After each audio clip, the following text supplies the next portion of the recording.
ये सुन नागरानी बोली, स्वामी आप इतने भी निष्ठुर नहीं हो सकते। आखिर है तो वो हमारी पुत्री ही। स्वामी, एक नाग कन्या विवशता और दुख का जीवन काटने पर विवश है और उसके माता पिता कुछ नहीं कर सकते। स्वामी तनिक सोचिए। नागराज को नागरानी के इस कथन ने सोचने पर विवश कर दिया। वे बोले, चाहे कुछ भी हो, पर अब भी मैं बहुत ही क्रोधित हूँ। ऐसा कह क्रोध में नागराज ने जोर से जुगाली की। जुगाली करने के कारण अफीम और भांग जैसे नशीले पदार्थों का उद्भव हुआ, जिनका स्वाद कड़वा था क्योंकि वो नागराज की जुगाली के जहर से बने और इनका असर दिमाग को सुन्न करने वाला था। कहा जाता है कि भांग का आयुर्वेदिक चिकित्सा अनुसार सही मात्रा में सेवन करने से शरीर में ठंडक मिलती है और इसी कारण से लोग देवों के देव महादेव को भांग अर्पित करते हैं ताकि कालकूट विष की गर्मी को तनिक शांत और ठंडा किया जा सके। अब नागराज ने अपनी जुगाली से 2 बीज निकाले और कहा, अब जाओ और ये राजकुमारी को दे दो। बोलना, इन्हें ले जाकर पृथ्वी पर बो देना। इससे जो पौधा बनेगा उस पर जो फल और दूध होगा वही औषधि का कार्य करेगा और इसके आयुर्वेदिक सेवन से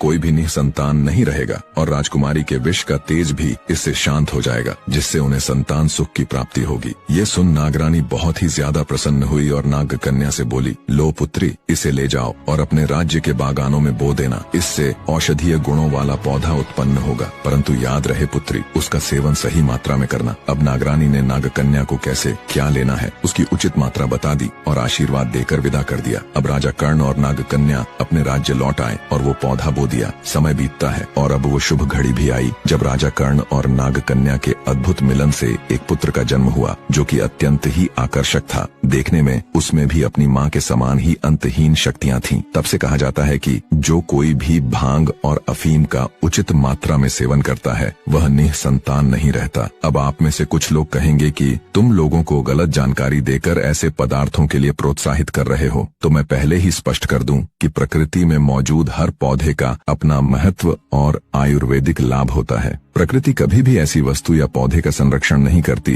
जो केवल हानि पहुंचाए। उदाहरण के तौर पर धतूरा को ही लीजिए। सही मात्रा में इसका उपयोग प्राचीन समय में शल्य चिकित्सा और दर्द निवारण के लिए किया जाता था, लेकिन यही पौधा अधिक मात्रा में सेवन करने पर प्राण भी ले सकता है। इसी प्रकार अफीम का प्रयोग औषधीय दृष्टि से दर्द निवारक के रूप में होता है, लेकिन यह नशे की लत और घातक परिणाम भी दे सकता है। वहीं भांग भी औषधीय महत्व रखती है, लेकिन अधिक सेवन मानसिक और शारीरिक रोगों को जन्म दे सकता है। हमारा उद्देश्य किसी भी प्रकार के पदार्थ के सेवन को प्रोत्साहित करना नहीं है, बल्कि केवल यह बताना है कि प्रकृति में हर पौधा अपने आप में विशेष है और उसका प्रयोग तभी लाभकारी है जब वह उचित मात्रा और चिकित्सकीय देखरेख में किया जाए। हम किसी भी औषधि या पदार्थ का दावा नहीं करते और न ही इनके सेवन की सलाह देते हैं। यह एक लोक कथा है जो